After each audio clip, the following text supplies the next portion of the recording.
Hello, friends, and welcome back to Zuzu's Time Travel. It's me, Zuzu the little time-traveling monkey, and today we're gliding gently into a quieter corner of the medieval world. So pull up your woolen blanket, light a little candle in your heart, and settle into the stillness of the 1300s. This episode is called Before the Rooster Crows, A Woman's Early Morning Begins, and it's all about those first quiet hours of a medieval woman's day. Before the village truly stirs, before the sun has crept over the thatched rooftops.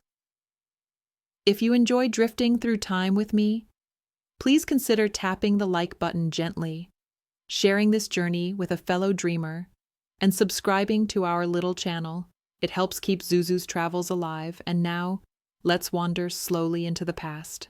In the dim hush of a medieval cottage, before even the rooster sounds his call, a woman stirs from her straw-stuffed mattress. There is no alarm but the tug of duty. Her breath fogs faintly in the cold air. The fire has long since died in the hearth. She swings her legs onto the chilled stone floor, slipping her feet into rough woolen socks. Her shift, a simple linen underdress, is already creased from the night. A heavy cloak or outer gown may rest nearby, waiting to be thrown on to cut the cold. The house sleeps around her. Children, if any, are curled up under patchwork quilts, their small fingers poking from the edges. The man of the house may be still wrapped in sleep or already gone to work the fields. She must start early. Her body knows this rhythm. The hens must be checked, the dough must be kneaded, the water must be fetched before the village wakes and the well becomes a queue. Her joints ache slightly from the night's chill, but there is a gentle sturdiness in her steps. This life is not rushed, but it is never still for long. The world outside is still soaked in night's hush. Her wooden bucket in hand, she steps out into the morning mist. The path to the well is muddy, worn by many feet and lined with frost-bitten grasses. Sometimes she passes another early riser. A quiet nod is all that's exchanged. The village well is a place of necessity. Built with stones stacked by ancestors, it stands at the heart of the settlement like a silent sentinel. The rope is coarse in her hands as she lowers the bucket slowly, listening to the splash that feels miles below. Drawing it back up takes strength. The wooden pulley creaks, echoing slightly in the damp silence. She pours the water into her carrying pail, careful not to spill. Every drop matters. There may be time for a quick sip, cold and metallic. She carries it home, balanced on her hip or with a shoulder yoke, arms tense but practiced. This daily act, so simple, was a thread that tied every day to the next. Without water, there is no cooking, no washing, no kneading of bread. Every woman knew this. With water safely at home, she moves quietly through her morning tasks. The fire must be coaxed back to life. She crouches near the hearth, blowing gently into yesterday's embers, adding kindling with practiced care. Smoke curls up lazily before the fire catches. She begins to knead dough prepared the night before, flour from coarse ground barley or rye, mixed with sour leaven. Her hands move rhythmically, folding and pressing. The sound of dough slapping against the wooden board fills the silence. In the corner, chickens cluck softly, waiting for feed. She steps outside once more to scatter grain, watching them peck eagerly. Their eggs are precious, both food and barter. If she has milk, it must be stirred into porridge, heated gently over the new flame. Everything is used sparingly. Salt is precious. Herbs are grown or foraged. Waste is not an option. She may also use this time to sweep the packed earth floor, rinse cloths, or check on any elderly family member. Her tasks are quiet but constant, moving with the rhythm of generations before her. There are no watches or chiming clocks in the medieval village. Time is marked by the sun and by the church bells. She pauses, just briefly, as a distant bell tolls from the village chapel. Perhaps it is prime, the first hour after sunrise. The sound floats gently over the mist, reminding everyone of time's slow passage. For women, the bell signals more than prayer. It tells them how long the bread must rise, when to begin the next chore, when to call the family to eat. The church governs not just the spirit, but the rhythm of life. Feasts and fasts, births and deaths, all fall under its gaze.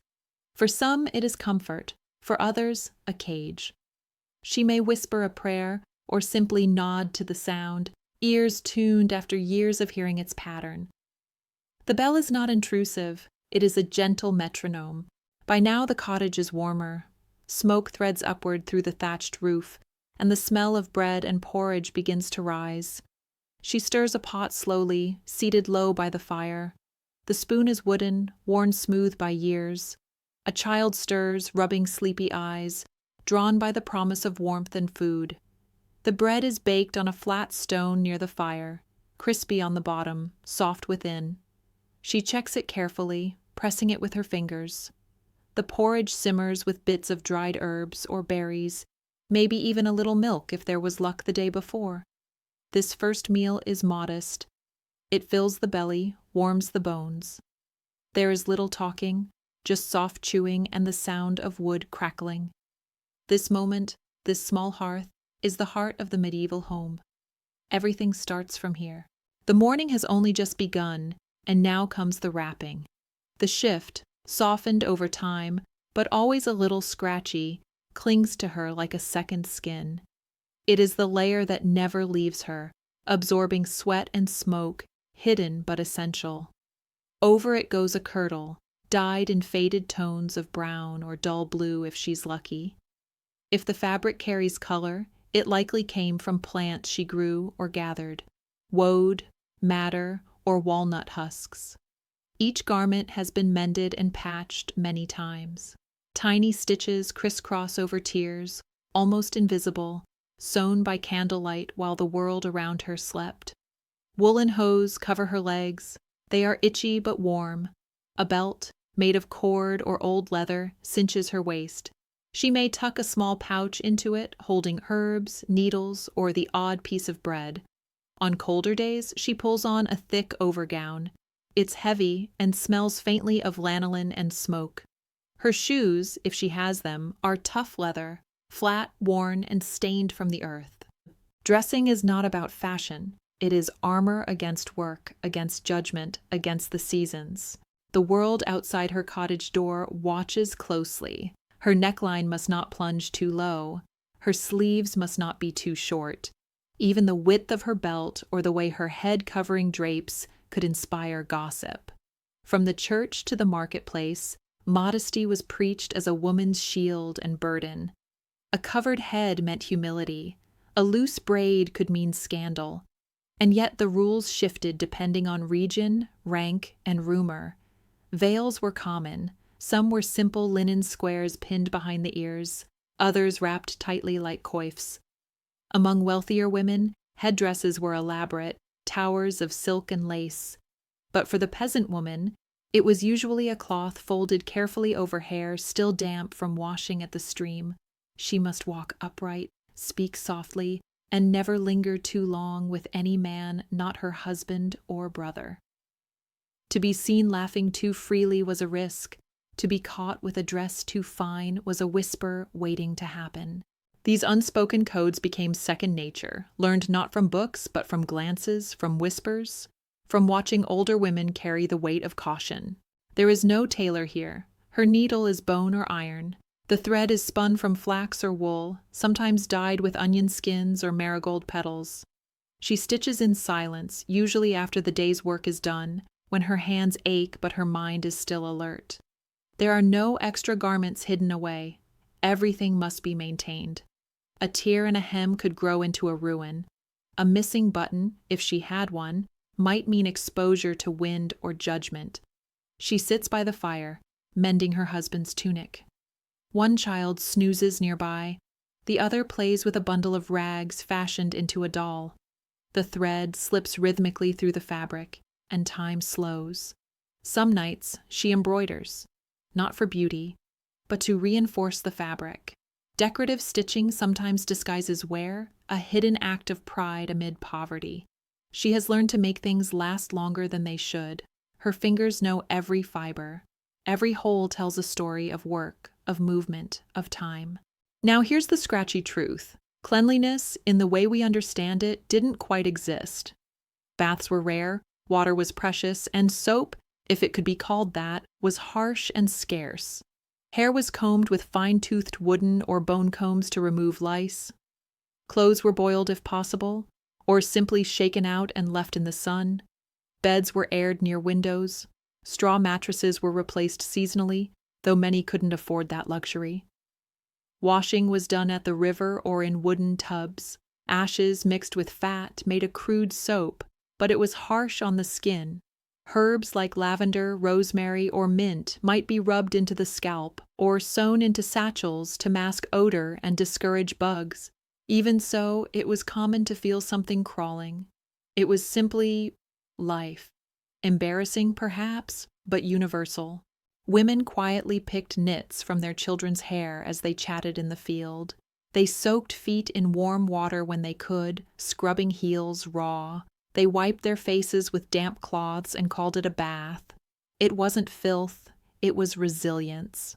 Her dress speaks before she does. Even the shade of her gown can reveal her rank. A deep green, possibly the wife of a prosperous farmer. Pale gray or undyed brown, likely poor. A flash of red or purple, unlikely and risky, reserved for those with coin or connections. Some colors were legally restricted. The sumptuary laws dictated who could wear what. Velvet, silk, ermine, these were forbidden to the lower classes. But still, women found ways to show a bit of individuality. Perhaps she dyed her apron with crushed berries. Maybe she embroidered a tiny flower near her cuff, something only her daughter would notice. Fabrics were judged just as sharply. Coarse wool marked a peasant. Fine linen meant status. A poorly mended tear could attract scorn.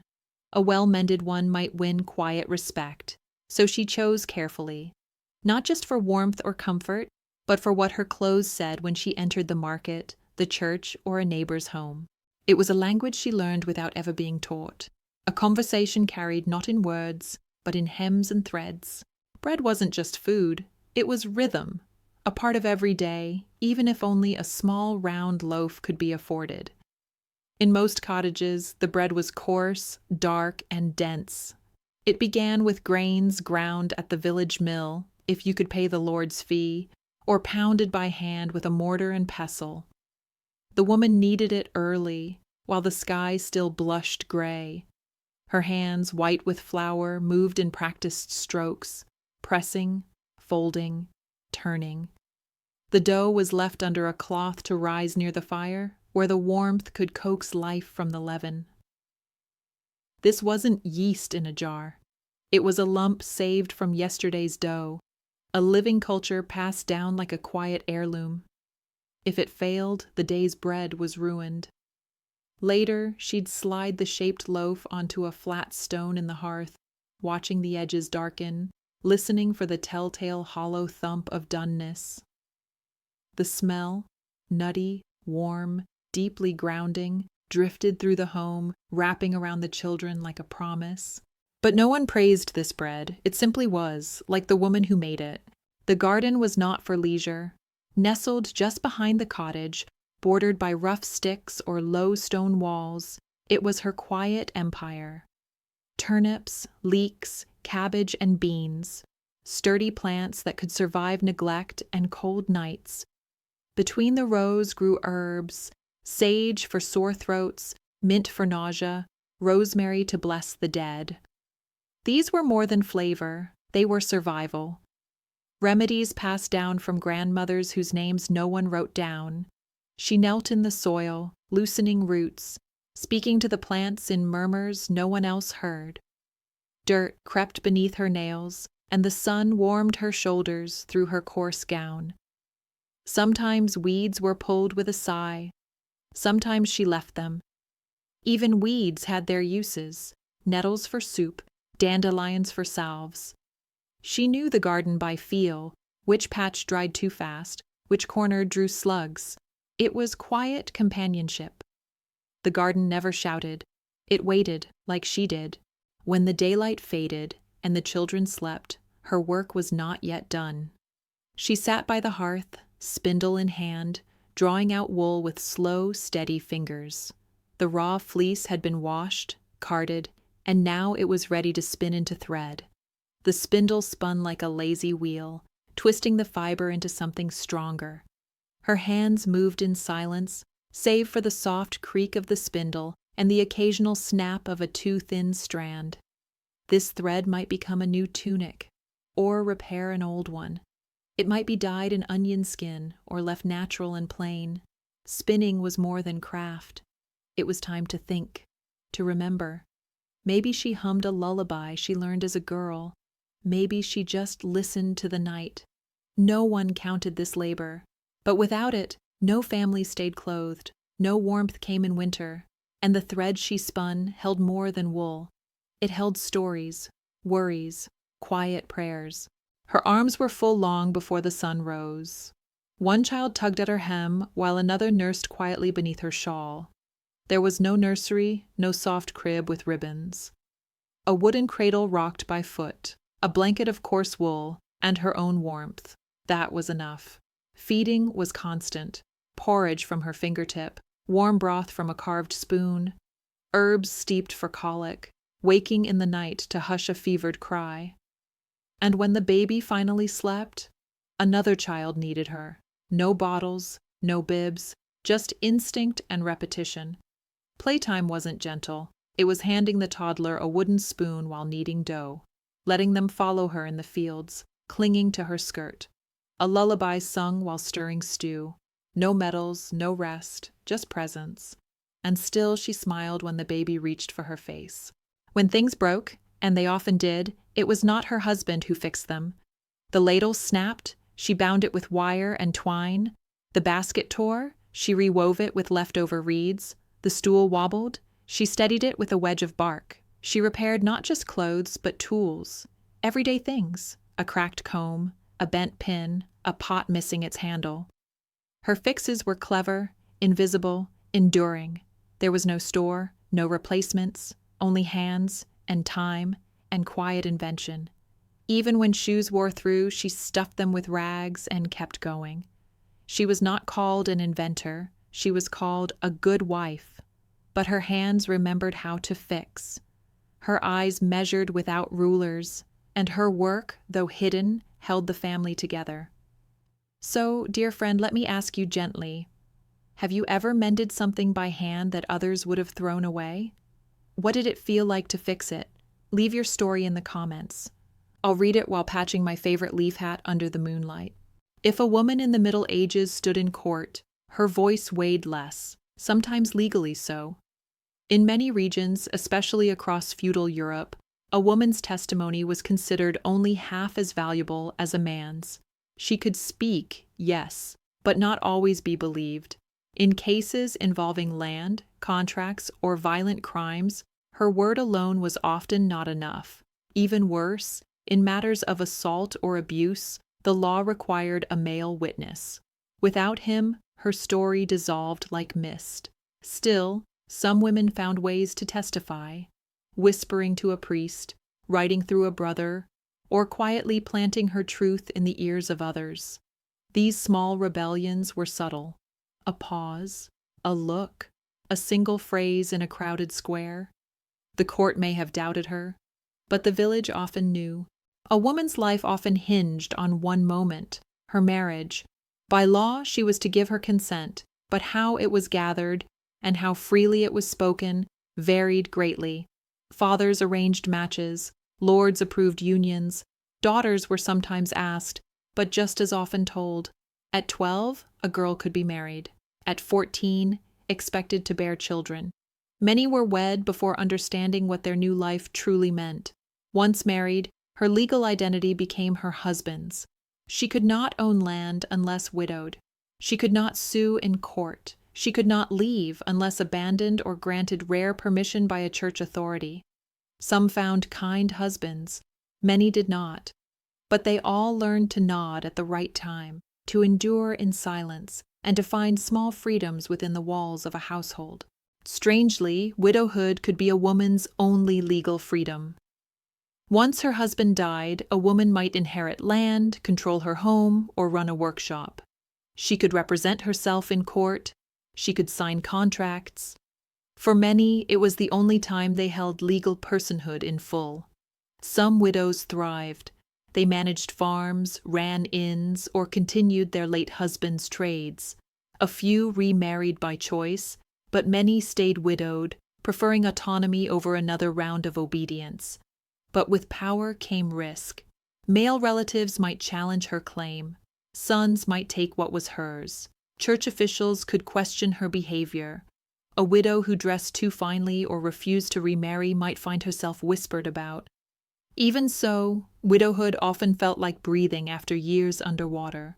Justice was not always about fairness. Women who broke rules, real or imagined, often faced public punishment. Gossip could lead to stocks. Adultery could mean whipping or exile. Even dressing above one's station risked fine or ridicule. There were scold's bridles, metal cages placed on the head, with spikes pressing the tongue.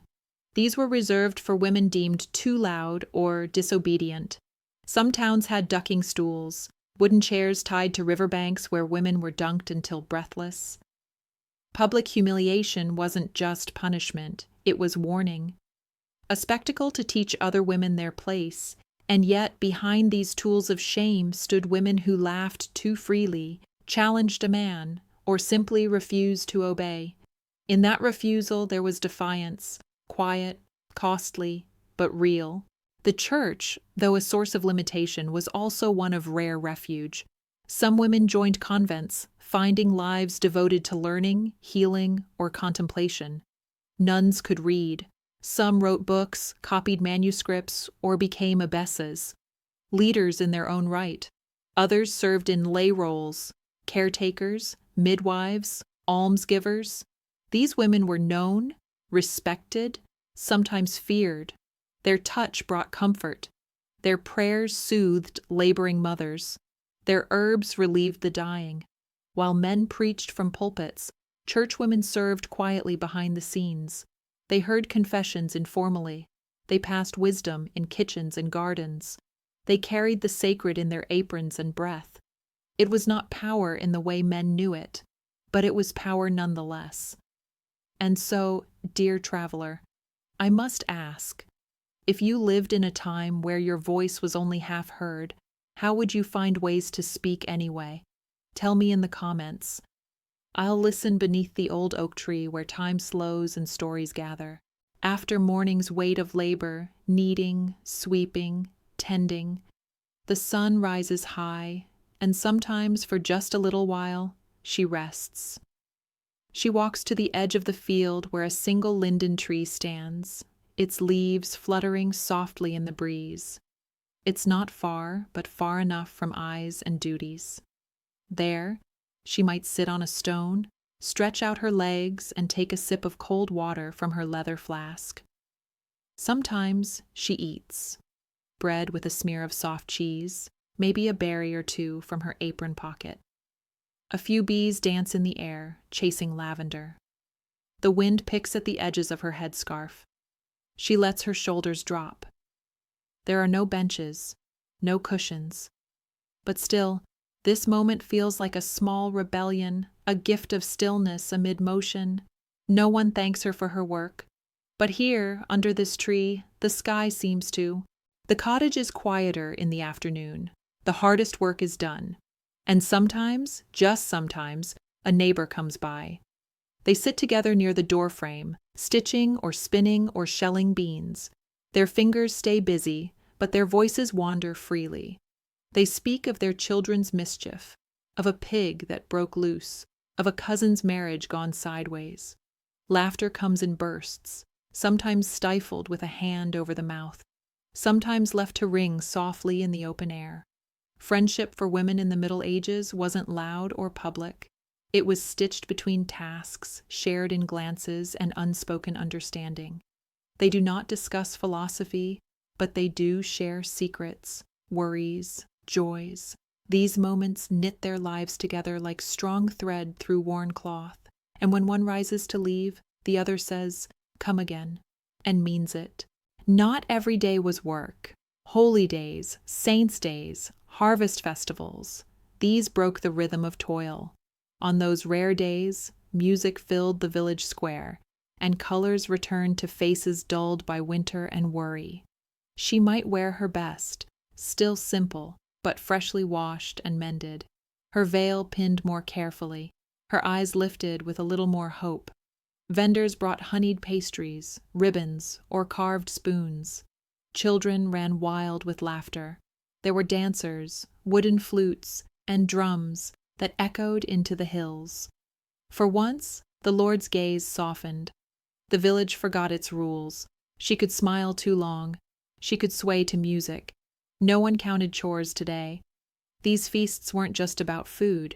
They were about remembering joy, remembering laughter, and letting the soul stretch its limbs. The work would return. But for now, she danced. Not every song was sung in church. While kneading, she hummed.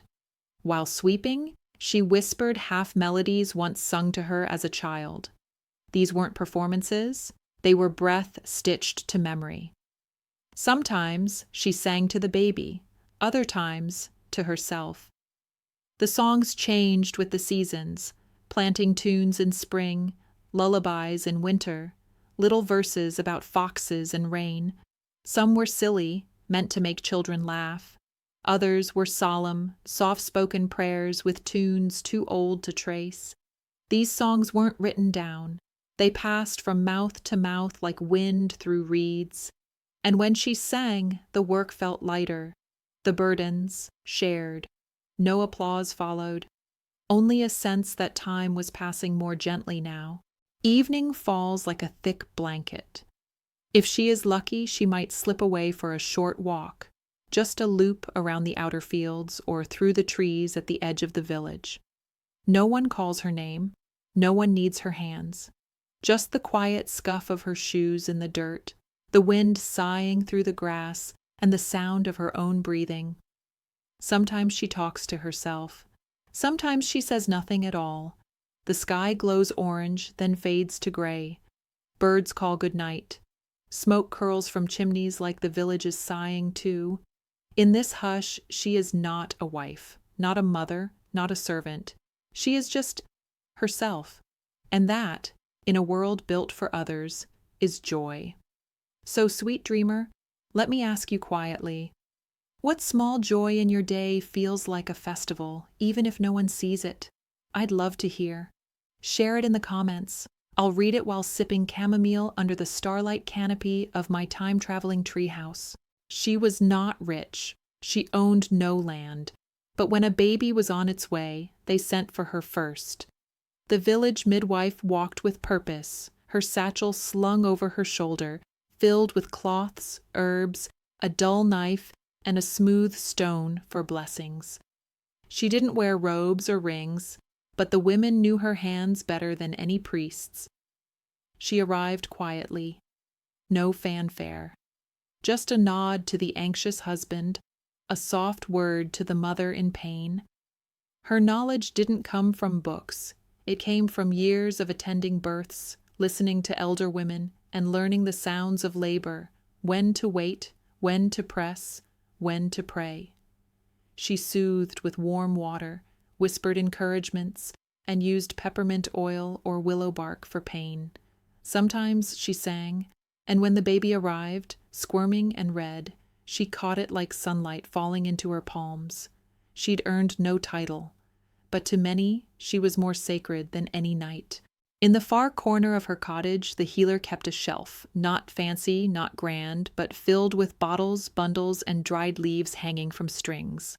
There was chamomile for sleep, valerian for nerves, comfrey for bruises, tansy for worms, each herb known not by Latin names, but by feel and scent and story. She had learned from her grandmother, who had learned from hers, a knowledge not taught in monasteries, but whispered between garden rows and beside steaming pots. Sometimes villagers brought her gifts, a hare's foot, a hen's egg, a carved spoon, payment for tinctures and teas. She knew which plants grew in sun, which needed shade, which to gather under the waxing moon. In a world that didn't call her doctor, she made do with labels of wise woman, good wife, or sometimes, softly, suspiciously, witch. But she wasn't casting spells. She was weaving health into a sick world. But knowledge, when worn by a woman, could be dangerous. By the 14th and 15th centuries, whispers of heresy, fear of the unknown, and church suspicion made midwives and herbalists vulnerable. A healing gone wrong, a child lost in childbirth, a cow sickening, any of these could summon accusations. They called them witches, said they danced with demons, that their herbs were curses, not cures. Often these accusations came from fear or envy. Most of the accused were older women, alone, poor, respected, and therefore feared. They were tried not with evidence, but with stories. And once accused, it was hard to be unmarked. Some fled, some were punished quietly, exiled, shamed. Others were imprisoned or worse. The world turned colder toward wisdom carried in women's hands. But even under suspicion, some kept healing, in silence, in secret, because the village still needed them. Doctors were few, expensive, distant. So when the poor fell ill, they didn't go to monasteries or manors, they went to her. She came without title, but brought warmth, a compress for a fever. Honey stirred into wine for cough, a charm tied to a child's cradle to protect from spirits. She did not judge. She did not ask for coin, though many gave what they could, a piece of bread, a handful of barley. She walked in rain, in frost, in heat to reach the sick. She washed wounds, sang to the dying, sat beside women miscarrying in silence. Sometimes she was thanked, often she was not. But her touch lingered long after she was gone. In healing others, she carried centuries of unseen compassion, passed not by decree, but by whispered stories and remembered hands. She knew that healing wasn't just in the herb or the brew, it was in the way it was given. She lit a candle before grinding bark. She murmured blessings over salves. She tied red thread around wrists to ward off the cold. It wasn't just medicine, it was belief made tangible. Sometimes she walked to the woods to gather herbs under the full moon. Not because the moon changed the plant, but because her mother always had. Ritual gave her courage. Rhythm gave her strength. She believed in balance, warm and cool, dry and moist. She believed in the healing power of hands placed on bellies, of songs sung at night. Modern minds might scoff, but for centuries her ways mended the broken, and through her touch, pain became bearable, grief became quieter, life, somehow, continued. And so, dear wanderer, I ask softly, have you ever known someone whose care and wisdom felt like magic, even if they weren't called a doctor? What made them special? Tell me in the comments. I'll read them while sorting moonflowers on the porch of my time-traveling treehouse. In the earliest years, a medieval girl lived close to her mother's side. She was not coddled, but neither was she unloved. Her world was made of warm aprons, firelight, and the scratch of straw underfoot. She learned not by reading books, but by watching hands, kneading dough, weaving threads, stirring pots. If she was lucky, she had a doll, made of rags or twigs, dressed in scraps. She might press her cheek to it at night, listening to the low hum of her mother breathing beside her. By age 5 or 6, she was already mimicking chores, carrying kindling, sweeping corners, folding cloth. Play blended seamlessly with work. There were no schools for her, no scrolls with her name. But she remembered everything. Even laughter, soft, rare, was a lesson. By 7 or 8, a girl's days were marked by small but constant tasks. She might carry water, watch younger siblings, help feed chickens. Her hands stayed busy, brushing mud from vegetables, turning cheeses, threading needles. She was taught to be still when needed, to listen, to keep her voice soft. If she giggled too loud or questioned too quickly, a sharp glance or quiet word followed. Discipline was firm, but not always cruel. It was a rope tied tightly to her future. Praise came in glances, approval in silence. And always she knew what lay ahead: marriage, labor, children. No one needed to say it aloud. It was sewn into every task she performed. Even in her games, she rehearsed her womanhood. Women raised girls, not with lectures, but through rhythm. An aunt showing how to lace a bodice, a sister whispering secrets during laundry, a grandmother reciting herbal lore while stirring the evening porridge. These weren't formal lessons. They happened between pauses, in shared work, in long silences.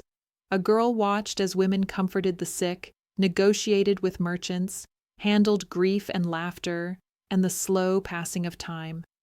Through this quiet community, she learned her place, but also her worth. If she cried, she was rocked. If she fell, someone reached down. Love was practical, gentle, built into gestures rather than words.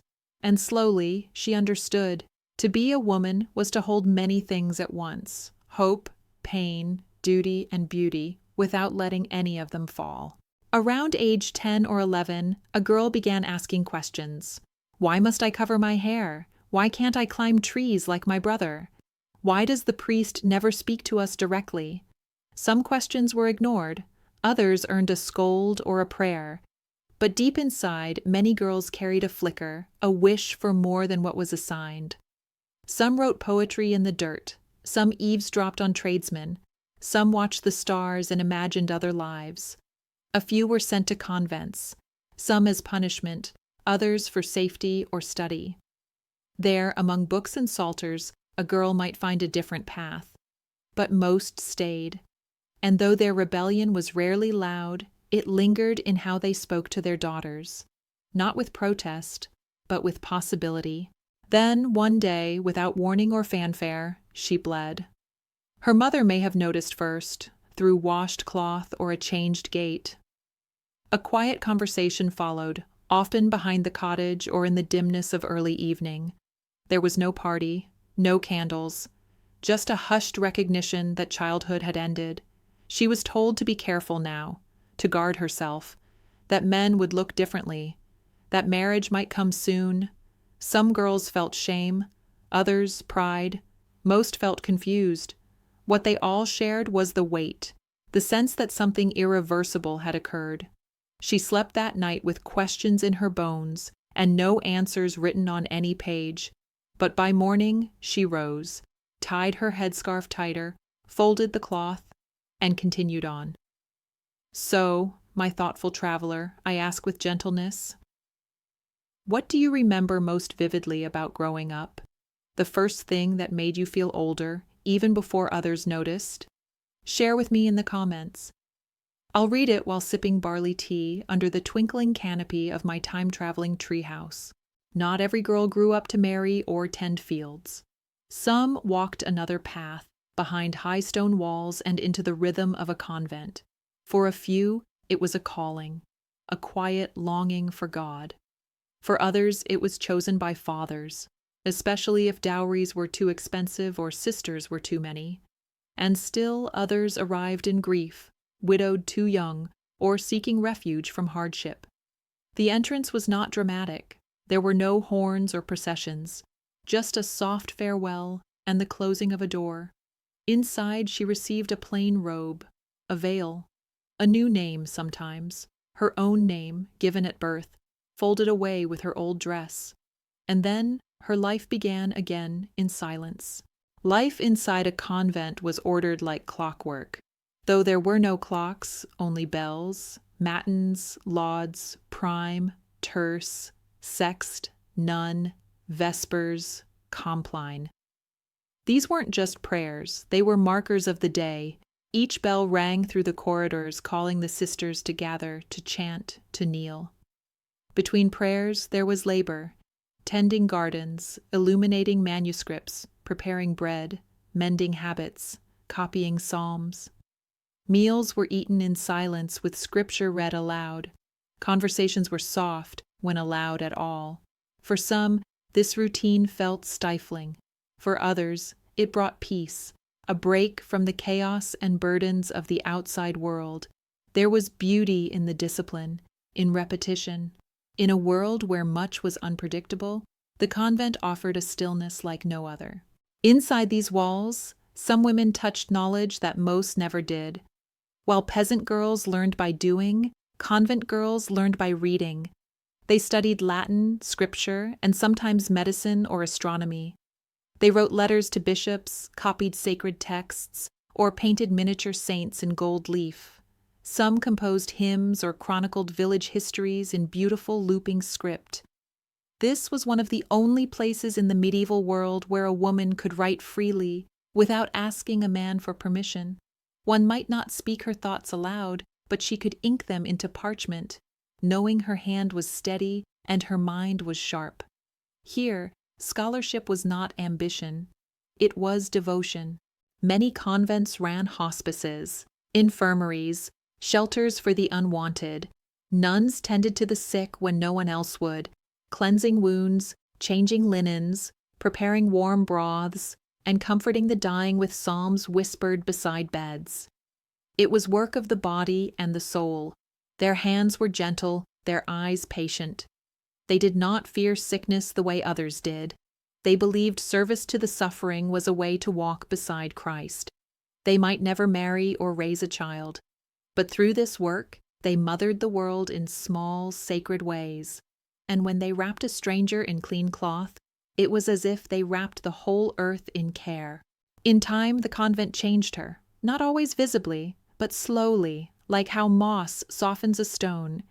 She grew comfortable with silence, found joy in small things, a songbird outside her window, the scent of clean linens, the echo of feet in an empty hallway. She could not own land or speak from a pulpit, but within these walls, her prayers reached as high as any bishop's. Some abbesses held enormous power, managing land, settling disputes, advising kings. Their authority came not from their gender, but their sanctity. She might never have children, but she left behind rows of blooming herbs, shelves of beautiful writing, and years of faithful service. And when she passed, her sisters rang the bell, not in grief alone, but in gratitude. She had lived in full devotion, in quiet power. Her chamber was higher than most, above the kitchens, above the noise, where the morning sunlight filtered through narrow arched windows and painted the walls gold. She did not sleep on straw, but on a carved wooden bed with linen sheets and embroidered hangings. Still, it was not quite comfort, just colder luxury. She rose not alone. A maidservant drew her curtains. Another fetched warm water in a copper basin. Her hair was combed and braided. Her gown, stiff with brocade, was layered with care. To rise was a ritual, to dress, an art. Every pleat, every clasp, every woven belt spoke of her status. Yet despite the richness, she had little freedom. Her days were planned, her duties expected. Even before she opened her door, she wore the face of the lady of the house. While her husband rode to court or hunted in the woods, she ruled the manor. She met with stewards, signed letters, accounted for grain and livestock. She oversaw the stores of salt, the linens in the laundry, the ale in the cellar. If a servant was ill, she arranged a replacement. If a tenant needed help, she decided what could be spared. She knew how much wool the sheep had given that year, how many beeswax candles were left for winter. She may have worn rings, but she also knew how to sharpen a quill. It was a quiet command. Her voice did not echo like a lord's in battle, but it lingered in every hallway, every ledger, every baked loaf in the kitchen. In the afternoons, the lady might retire to her solar, the private upper room where women embroidered, read, and dreamed. She plucked at a lute or sang a ballad of lost nights and faraway loves. Her ladies-in-waiting embroidered with silk threads, spinning stories with their needles. She read tales of Lancelot and Guinevere, of tragic queens and brave women. Though she rarely left her manor, her imagination soared beyond walls. Sometimes a troubadour visited, singing verses to flatter or amuse. He might bow and speak of her beauty, her grace. She would nod, but always carefully. Such compliments could be dangerous. Courtly love was delicate, an artful game, but beneath the romance lay a quiet loneliness. She longed not just to be praised, but to be truly seen. Her hair must be braided just so, her hands smooth, her speech measured. Every glance, every gesture reflected her house and her husband. One careless word at a feast, one too bold look at a guest, could become the gossip of an entire region. She was praised for her grace, her silence, her fertility. If she bore sons, she was honored. If not, she was pitied, or worse. She was expected to smile through grief, to entertain guests, to accept alliances sealed without her voice. To others she was polished marble, but inside she may have felt like glass, clear, breakable, and always observed. She did not fight battles with swords, but with poise, and often she won by never showing the strain. When night fell, the hall quieted. The fires crackled lower, and she was often alone. Her husband might be away, her children asleep, her ladies gone to their quarters. She sat near the hearth, watching the embers crumble, her hands resting in her lap. Maybe she held a letter, faded with time, or a keepsake from childhood, a bit of ribbon, a stone from a stream she hadn't seen in years. Despite the luxury, her world was small, her thoughts wide, and no one to hear them. Sometimes she prayed, not just for her house, but for herself, for patience, for courage, for some dream she barely remembered. She was a lady, but she was also a woman, shaped by waiting, and no tapestry on her wall could show the full weight of that. So tell me, soft traveler, if you lived as a noblewoman in the Middle Ages, what would you miss most? Freedom, friendship, or anonymity? Let me know gently in the comments. I'll ponder your answer while sipping berry wine in my time-traveling treehouse high above the sleeping moors. When a husband passed, so too did a woman's title, her power, and often her certainty. She would rise one morning with the world changed. Her gowns, once crimson or emerald, would be exchanged for black or gray, stitched simply, stripped of embroidery. Even her head would be covered, her hair hidden beneath a veil. This wasn't just mourning, it was identity. She would eat alone, walk slowly, speak softly. The household would move around her as if holding its breath. But in this stillness, a quiet space opened. In widowhood, some women found what they had never had before, time, and in time, the sorrow became less sharp, her voice steadier, her hands eager once more to mend, to write, to guide. Grief did not pay the taxes. If her husband left her land or gold, she might manage it herself, with a steward's help or alone, if she had the strength. She would deal with tenants, haggle with merchants, count sacks of grain and bolts of cloth. If he left her nothing, or debts, she might be forced to remarry quickly, or move in with kin, her independence lost. But some widows, especially those of means, flourished. They ran workshops, inns, vineyards. They loaned money, bought land. They became patrons of churches and hospitals. Their signatures appeared on contracts once signed only by men. They wore black not as surrender, but as authority, as memory, as quiet armor. Some widows remarried quickly, especially if they were young or had children. A match might be arranged before the mourning cloth had even frayed. Others refused. They had done their duty once. They wanted no more lords over their kitchens or their thoughts. Some found the convent's silence a balm, not in youth, but in age. A quiet room, a book of psalms, a small garden where they could remember and breathe.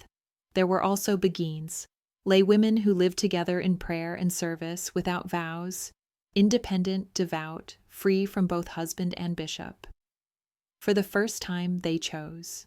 It may not have been freedom as we imagine it today, but it was the most they'd ever known. By her later years, she may have become a matriarch. Children came to her with questions. Daughters-in-law looked to her for guidance. Grandchildren curled against her shawl to hear stories of harvests, storms, and the day their grandfather made her laugh.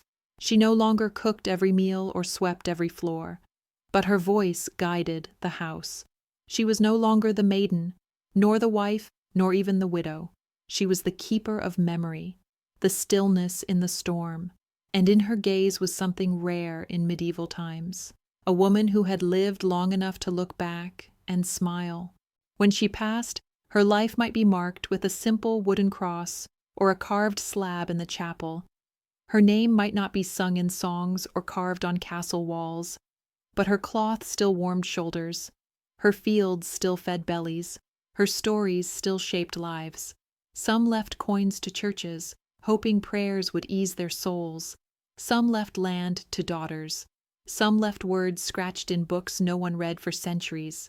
But all left something. Because in a world that often silenced women, even their whispers shaped history. And maybe that's the secret, dear traveler. What seems small in its time can echo long after. So, quiet listener, if you had a second life to begin after grief, what would you fill it with? Silence, song, or service? Tell me softly in the comments. I'll ponder your words beneath the candlelight of my time-traveling treehouse, where the breeze smells like old books and new hope. Long before medicine wore robes and gold rings, it wore aprons dusted with rosemary and hands stained from sage. In nearly every village, there was a woman, perhaps old, perhaps younger, who knew the secrets of the plants.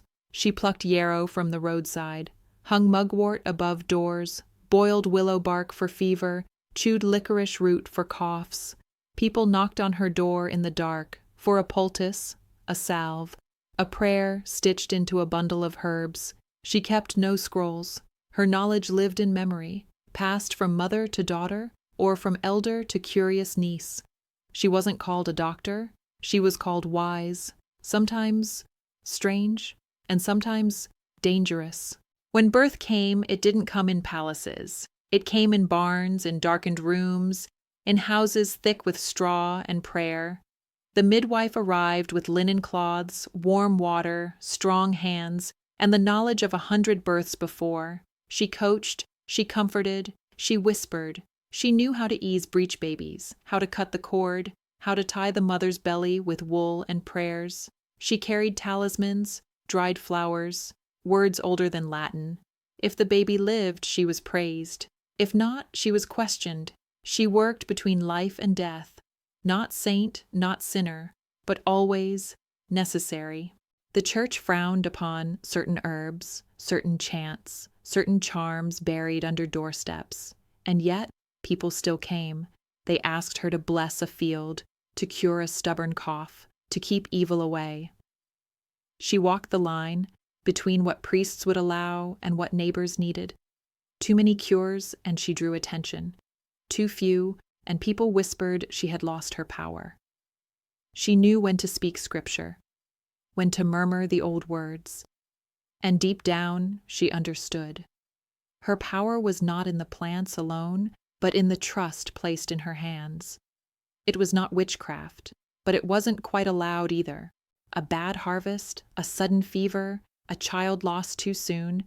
People needed someone to blame, and sometimes the woman who knew too much became that someone. They said she cursed the fields, spoiled the milk, spoke with shadows. A neighbor might whisper, a priest might preach, and soon a life's worth of wisdom could be turned into suspicion. She might be questioned, banished, or worse. Some were tortured, some were drowned, some simply vanished into the woods, never to return. And still, the next girl learned the herbs. Still, the next birth called for steady hands. The world feared her, but it could not live without her. Most of their names were never written down, but their remedies live in kitchens, their practices in rituals, their strength in our stories. They were not witches in the fairy tale sense. They were caretakers, midwives, wise women, carriers of knowledge that slipped through the cracks of history. And maybe, when we light a candle, steep a tea, or whisper comfort into a child's ear, we echo them. Because no matter how often the world tried to silence their voices, their wisdom endured in roots, in rituals, and in the hearts of those who still believe in healing, mystery, and the sacredness of care. So, gentle soul, if you could learn one ancient secret from the wise women of the past, what would it be? How to heal, how to protect, or how to listen? Whisper your answer in the comments. I'll tuck it into my satchel of dried lavender as I sip sage tea in my treehouse, surrounded by pages that smell like time. Thread passed through fingers the way time passed through days, smooth, taut, and slow. Spinning wool wasn't just a chore, it was meditation. The soft pull of fleece, the twist of fiber, the rhythmic wheel turning beside the hearth. Girls learned early, mothers spun while telling stories, grandmothers wove during winter dusk. The loom stood tall in many homes, not just to clothe, but to connect. A single linen sheet took weeks, a single tapestry, years, but they wove more than cloth. They wove lineage, identity, generosity. Every stitch held someone's warmth, every thread held someone's time. They worked in groups, not just for efficiency, but for company. At harvest, they moved together in lines. At wash streams, they chatted while scrubbing. In kitchens, they chopped herbs and kneaded dough while humming old tunes. They laughed about sore feet, about stubborn husbands, about dreams too big to say aloud. They mourned quietly when a child was lost. They shared herbs, bread, and secrets. In a world where so much was ruled from above, women ruled in togetherness. It was not always kind. There was gossip, jealousy, judgment, but also so much holding up. Because when no one else listened, they did. Many decisions were made around women, without their names attached. But behind those doors, their voices mattered more than parchment ever admitted. A wife advised her husband on land. A mother chose the child's teacher. A healer whispered what the priest refused to say aloud. In noble houses, a lady's influence could mean the difference between peace and tension. In cottages, a grandmother's blessing could decide when the planting began. They led not from pulpits or horses, but from chairs pulled close, from bedsides, from gardens, from behind the cooking smoke and the woven veil, not visible to chroniclers, but essential. Most medieval women never read a word, but they were teachers all the same. They taught how to swaddle a baby, how to braid herbs into doorways, how to mend without wasting thread, how to kneel with both sorrow and strength. Their schoolrooms were fields, kitchens, riversides, birthbeds. They passed on songs, stories, warnings, prayers, sometimes in words, sometimes just in gestures, and those lessons stayed, long after ink faded and kingdoms fell. What they gave was not in books, it was in hands, and in hands it was remembered. The women of the Middle Ages didn't leave memoirs, but they left us. In the way we hum while cooking, in how we kneel beside those in pain, in how we carry the stories of those who came before us. Every forgotten daughter, every silenced wife, every unnamed midwife, they ripple through our lives. And even now, when we braid hair, spin stories, or sit in stillness, we are holding their thread. And maybe, quietly, they're holding ours. So, dear dreamer, which thread in your life feels like it might have been passed down from long ago? A habit, a recipe, a lullaby? Whisper it in the comments. I'll read them as I wrap myself in my time-traveling cloak and listen to the wind telling stories in the leaves. This ends our journey through the silent struggles of women in the Middle Ages. Thank you for walking, for listening, for remembering. Until the next journey, sleep gently and dream in thread.